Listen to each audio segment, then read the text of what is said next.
It's a big red flag for me. The tattoos you would be doing would have to be so incredibly good to negate the fact that you couldn't be bothered to go and get yourself an apprenticeship. Hi guys, it's Holly and welcome back to Ask a Tattoo Artist. I haven't filmed one of these in a little while, but I thought I would make the best use of my time now that we've gone back into lockdown in the UK, and I'm going to be using it to film videos for you guys on YouTube and also for my Patreon channel. So I think the last video that I posted, I was talking about my Patreon channel. If you want to find me over there, I've basically split my content up. So it used to be that my YouTube channel, I posted tattoo videos where I was actually showing you the tattoo process, tutorials, videos about my dreadlocks, which obviously I don't have anymore and I don't think anyone's interested in my hair now. And I was also posting these Ask a Tattoo Artist videos. So I found that once I started my Patreon that was actually a much better place to post my tutorials, just because more people were seeing them, and it gives me an opportunity to provide you guys with feedback and actually have dialogue about the art that you're creating. So if you're an aspiring tattoo artist or just want to improve your technique, that's probably a good place to find me. And so the content that I'm going to be making here is more this Ask a Tattoo Artist style of video. So I posted up a prompt on my Instagram a few days ago asking you guys if you had any questions. I got loads of questions, and the question that I got asked the most was related to how to get into the tattoo industry and how to become a tattoo artist. So I thought I would answer that one first.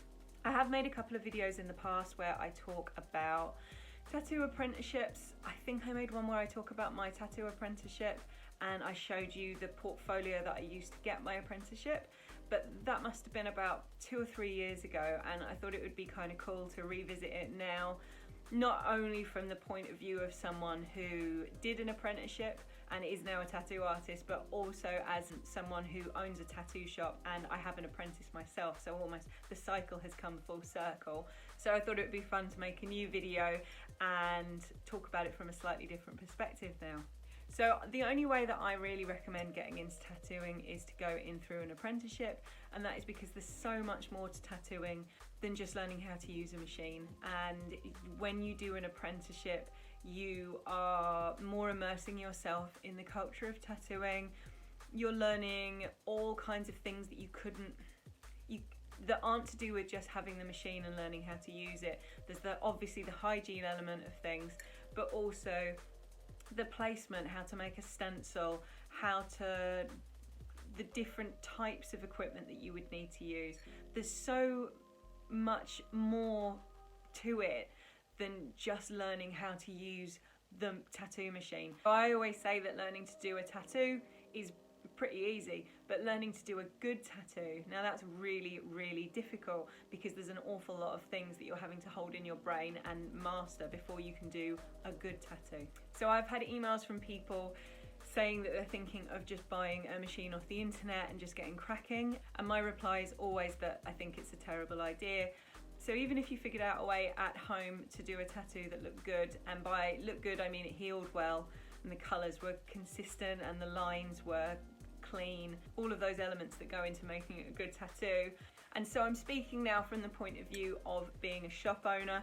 Whenever I post up a thing online saying that we're looking for new artists to come and work at Gravity, I always get emails from people who have been tattooing at home, or I've had someone send me a picture where they're obviously tattooing in their kitchen. It's just gross.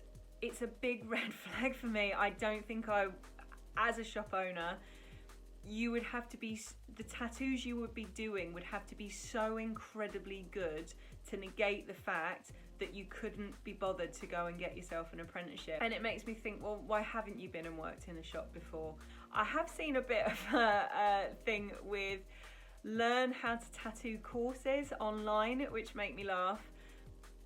Because again, there's so much more to learning how to tattoo than me showing you how to set up your equipment. Because you could, I guess, in theory, watch a video about how to set up a tattoo machine, and you could watch a bunch of videos about how to do line work good, I don't know. But But ultimately, you won't even know if you've done a good tattoo until 6 months' time, a year's time, because you need to see that thing healed. There really isn't a shortcut to learning how to tattoo. Personally, when I see someone who's done a course like that, it does put my back up a bit, because it's not something you can shortcut to. Because on one hand, learning to be a tattoo artist is kind of like learning a trade. It's a bit like learning to be a plumber or a dentist or whatever. But at the same time, it's not, because there's much more associated with it than just the actual tattooing part. There is a culture involved that I think you have to be respectful to if you want to be taken seriously. So what are my tips for getting an apprenticeship? I don't think there's any one right or wrong way to do it. I think just generally being friendly and outgoing, speaking to tattoo artists, getting tattooed, being interested, that kind of stuff will get you noticed. And obviously having a strong portfolio. There is no qualification that you need to get. There is no official route into getting into tattooing. It's all about meeting people and being interested and showing your enthusiasm. Because there aren't official channels into getting into it, you kind of have to figure it out on your own, and that's kind of part of being a tattoo artist, because you're going to end up being self-employed, you're going to end up being very self-directed with your work, and you have to be self-motivated. People aren't going to spoon-feed you this kind of stuff. So I think having confidence and approaching people directly is key, because it shows that you're keen. I can only speak from my experience, but I get asked for tattoo apprenticeships all the time. If you wanted to get my attention, I guess the things that you would need to do would be to show up with a solid portfolio of drawings. And when I say drawings, I mean you could have ink drawings, paintings, whatever, maybe not iPad drawings, but there's no one specific way to put a portfolio together that's right, in the same way there's not one way to put one together that's wrong. If you had decided that you really want to do black and white portraiture, then maybe putting together a portfolio of black and white portraiture would be a good idea. For me, when I see a portfolio of lots of different things done competently, that shows me that you're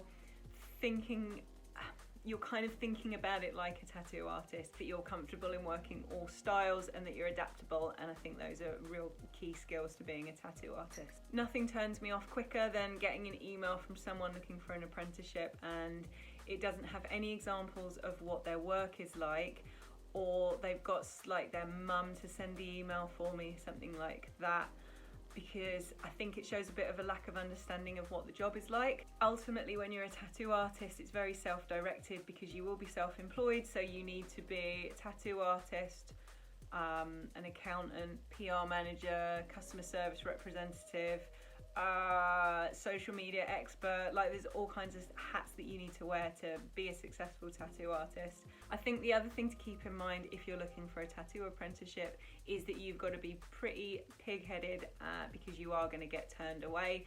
So again, for me, I would tell you I'm not looking for an apprentice, because I'm genuinely not. But if the right person came along at the right time, then it is something that I could consider. If I liked their work and felt like they were a nice person and they were confident and I felt like they'd fit in well at the shop, then I probably would think about it. The other thing that's helpful if you're looking for a tattoo apprenticeship is to be at least 18 years old.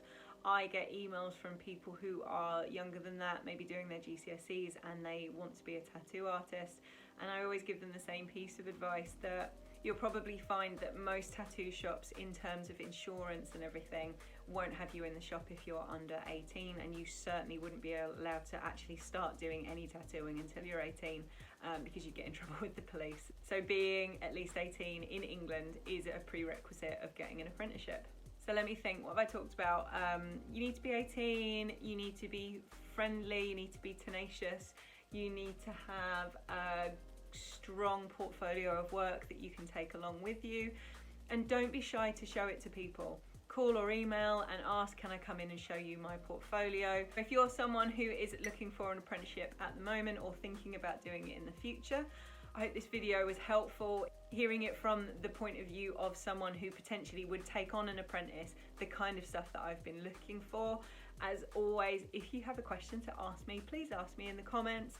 And if you like this video, please like and subscribe because it helps my videos get seen. So that's all from me and my troll friend. I can't quite believe that I've gone the whole video and not addressed the fact that I have a troll in the corner, but there he is. Thank you so much for watching, and if you are looking for an apprenticeship, like, good luck with it. It can be a bit of a tricky career to get into, but it's well worth it. So I really hope for that for you, and I will see you next time. Bye.